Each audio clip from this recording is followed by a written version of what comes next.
ഹിന്ദു ഐക്യവേദിയുടെ സംസ്ഥാന അധ്യക്ഷൻ RV ബാബു നമുക്കൊപ്പം ചേരുകയാണ്. ശ്രീ RV ബാബു, ദേശീയ അന്വേഷണ ഏജൻസി ഇപ്പോൾ വിശദീകരിക്കുന്ന ചില കാര്യങ്ങൾ വളരെ ഞെട്ടലുണ്ടാക്കുന്നതാണ്. കാരണം തിരുനാവായയിൽ നടന്ന മാഘമഹോത്സവം ഭാരതത്തിലെമ്പാടും തന്നെ ശ്രദ്ധ നേടിയിരുന്നു.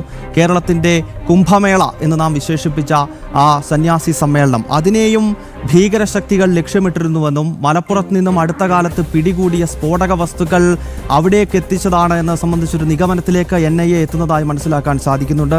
അങ്ങ് എങ്ങനെയാണ് പ്രതികരിക്കുന്നത് ഈ വാർത്തയോട്?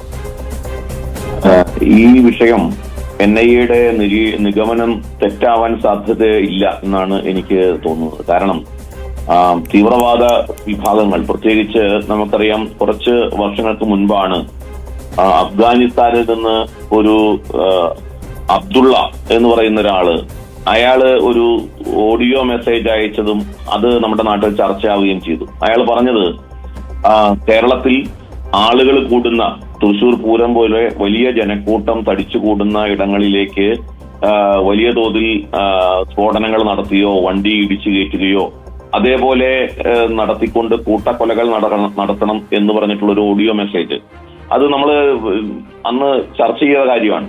അപ്പൊ തീവ്രവാദികളുടെ പദ്ധതിയാണ് ഇതേപോലെ ഒരുമിച്ച് കൂടുന്ന, പ്രത്യേകിച്ച് ഹിന്ദു സമൂഹം ഒരുമിച്ച് കൂടുന്ന സ്ഥലങ്ങളില് ആസൂത്രിതമായ സ്ഫോടനങ്ങൾ നടത്തി വലിയ കൂട്ടക്കൊലകൾ സൃഷ്ടിക്കുക എന്നുള്ളത് തീവ്രവാദികളുടെ ഒരു അജണ്ടയാണ്.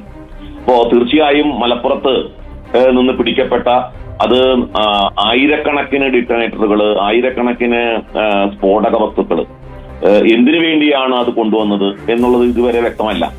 അതുകൊണ്ട് അത് തീർച്ചയായും ഈ മഹോത്സവത്തിന്റെ സമയത്ത് തന്നെയാണ് അത് അവിടെ ഉണ്ടായിരുന്നത് എന്നത് അങ്ങേയറ്റം സംശയം ഉണ്ടാക്കുന്ന കാര്യമാണ്. കേരളത്തിലായതുകൊണ്ട് ഇതിനെ സംബന്ധിച്ച് വലിയ തോതിൽ ചർച്ചയാവുന്നില്ല. കേരളത്തിൽ ഇത്തരം തീവ്രവാദികൾക്ക് എല്ലാ സംരക്ഷണവും കിട്ടുന്ന സ്ഥലമാണ്. അപ്പോൾ ഇത്തരം കാര്യങ്ങളോടുള്ള കേരളത്തിലെ ഭരണകൂടത്തിന്റെ, പോലീസിന്റെ ഒക്കെ ഒരു തരത്തിൽ പറഞ്ഞാൽ നിസ്സംഗമായ നിലപാട്, ആ നിലപാടാണ് തീവ്രവാദികൾക്ക് എല്ലാവിധ സഹായവും ഇവിടെ പ്രവർത്തിക്കാൻ കിട്ടുന്നത് എന്ന് വേണം കരുതാൻ. ഇത് അങ്ങേയറ്റം ഗുരുതരമായ ഒരു സംഭവമാണ്. വലിയ തോതിൽ അന്വേഷണം ആവശ്യപ്പെടുന്ന ഒരു സംഭവമാണ്. ഇതിന്റെ പിന്നിൽ പ്രവർത്തിച്ച ആളുകൾ ആരാണ്, ഇതെങ്ങനെ ഇവിടെ എത്തി എന്നുള്ളതൊക്കെ പുറത്തു വരേണ്ടതാണ്. ശക്തമായ നടപടികൾ കേന്ദ്ര സർക്കാരുകൾ ചേർന്നുകൊണ്ട് ഇതിനെതിരെ എടുക്കണം. സത്യം പുറത്തു വരണം, അതിൽ യാതൊരു സംശയവും വേണ്ട.